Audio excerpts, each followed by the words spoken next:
1972. A British couple sits in their living room in Birmingham, watching television on a rainy Sunday afternoon. An ad comes on.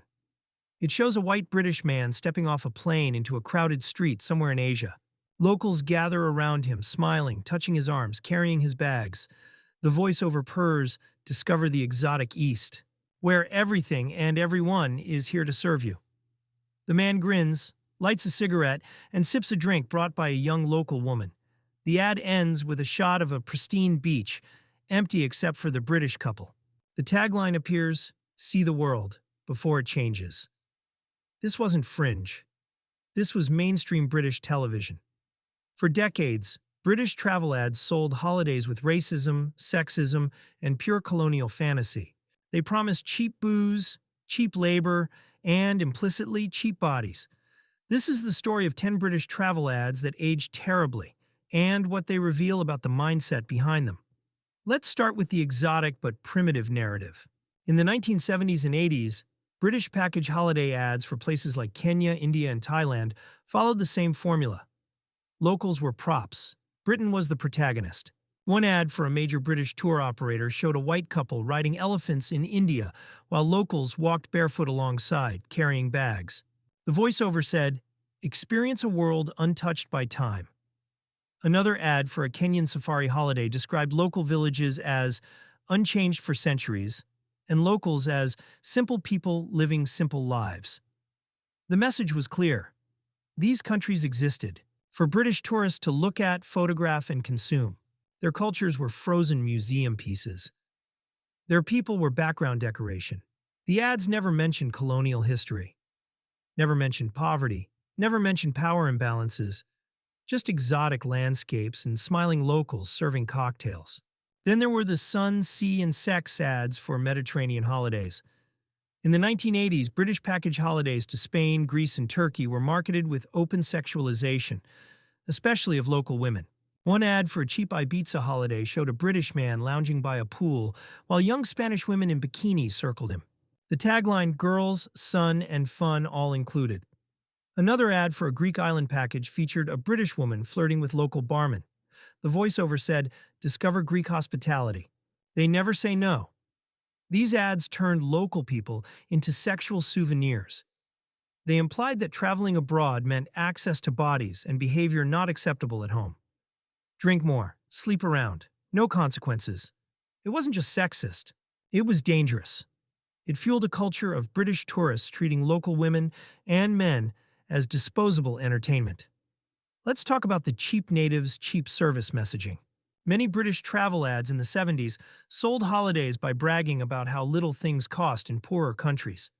One ad for a package to Goa listed beer and food prices.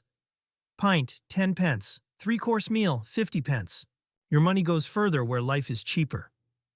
Another ad for a Caribbean holiday said, "Where labor is cheap and smiles are free." The imagery always showed local workers carrying bags, mixing drinks, cleaning hotel rooms, always smiling, always grateful. The underlying message: British tourists could play mini-colonialist for 2 weeks. They could enjoy luxury, servitude, and a fantasy of superiority because they were poor and we were rich. The ads never questioned why things were cheap. They never mentioned exploitation, low wages, or working conditions. They just sold inequality as a perk. Now the smoking on planes and in hotels normalization. Old British Airways, Britannia, and charter airline ads from the 70s and 80s proudly showed passengers smoking on planes, often while drinking heavily.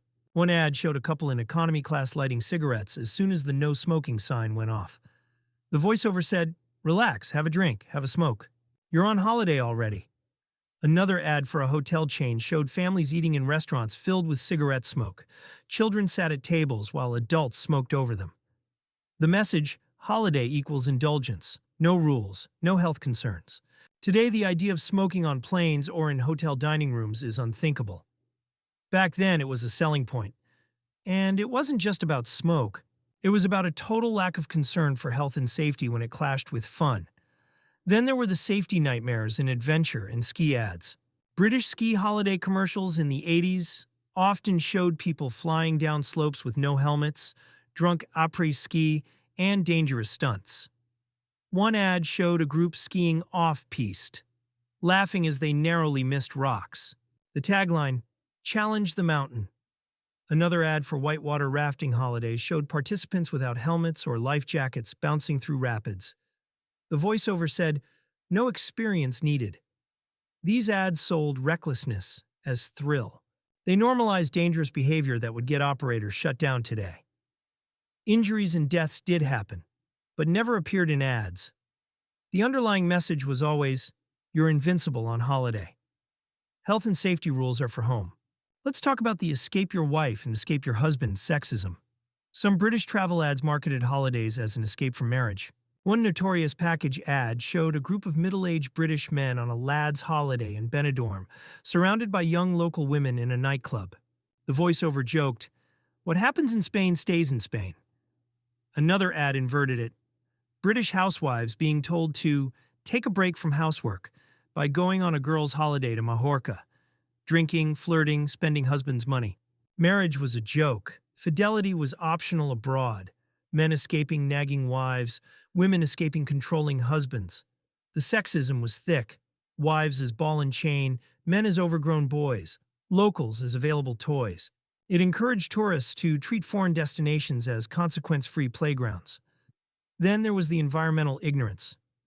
Early ecotourism didn't exist. Instead, British travel ads celebrated environmental destruction. One Caribbean ad showed speedboats tearing through coral reefs, jet skis roaring across crowded bays, tourists riding turtles and dolphins. The tagline, "Get closer to nature." Another safari ad showed tourists in jeeps surrounding a single lion, cameras flashing in its face. The message, "Wildlife exists for tourist entertainment." There was no mention of damage to coral reefs, disturbance of animals, or litter. Beaches were pristine in the ads because crews cleaned them for the shoot. In reality, plastic waste and polluted water were already problems. But the ads sold a fantasy, untouched nature with no footprint. Your footprint didn't count. Now the primitive locals, modern Brits contrast. In some ads, locals were intentionally shown as backward to make British tourists look sophisticated. One ad for a Nile cruise showed Egyptians riding donkeys while British tourists sipped cocktails on a luxury boat. The voiceover said, "Travel back in time with all the comforts of home." Another ad for a Thailand package juxtaposed street vendors in slums with British tourists at rooftop bars. The visual language was clear. These people live in poverty. You get to enjoy it as scenery. It flattened entire nations into sets. Poverty became atmospheric. Suffering became texture. The ads never suggested any responsibility or respect, only consumption. Let's talk about the airport and airline sexism. In older British Airways and charter airline ads, air hostesses were presented as sexualized servants. One ad showed stewardesses bending over seats in short skirts, while a male voiceover praised service with a smile. Another slogan bragged about our girls taking care of our gentlemen travelers. The cabin crew were almost entirely women. Always. Young, always slim, always shown flirting or laughing at passengers' jokes. There was an implied promise. Male passengers get attention, charm, maybe more. Female passengers were almost invisible. This wasn't just sexist. It shaped how passengers treated staff in real life, leading to harassment and disrespect that airlines are still fighting. Finally, the see it before it's ruined colonial fantasy. Many British travel ads in the 70s and 80s used a sinister angle. Go now before modernity arrives. One ad for a Nepal trekking holiday said, "Visit the Himalayas before Western influence changes them forever." Another for a Pacific Island package boasted, "Unspoiled natives, untouched beaches. See them before the tourists come." The irony is brutal. The ad itself was part of the tourist wave that would spoil the place. But the mindset ran deeper. It positioned Western tourism as inevitable and local culture as something to be consumed before it disappeared. No mention that tourism was one of the forces pushing that change.